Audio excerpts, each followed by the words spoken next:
J.K. Yadav Films present.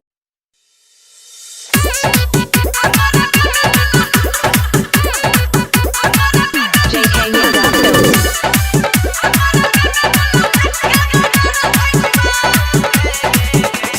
DJ Vikas Matiyar Kala Sitamarhi singing by Prince Periya.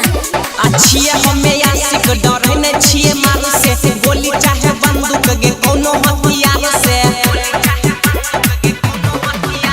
अच्छिए हमें आशिक डरे न छिए मारू से गोली चाहे बंदूक के कोनो हथियार से। जखनी शादी के तोहर खबर आई ना गे गे गे हमारा बे में दुल्हा के मर्डर होई ना।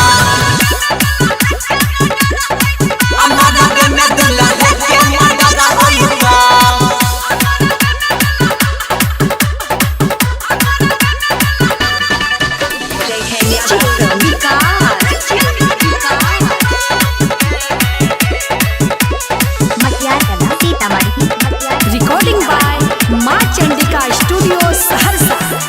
मार देबो गोली चाहे फेंक देबो बम गे मंडप से छौरिया उठाई लेबो हम गे।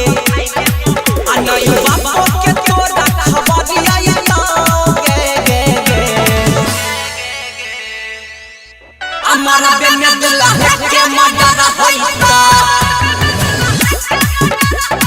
हमारा बे में दुल्हा के मर्डर होई ना।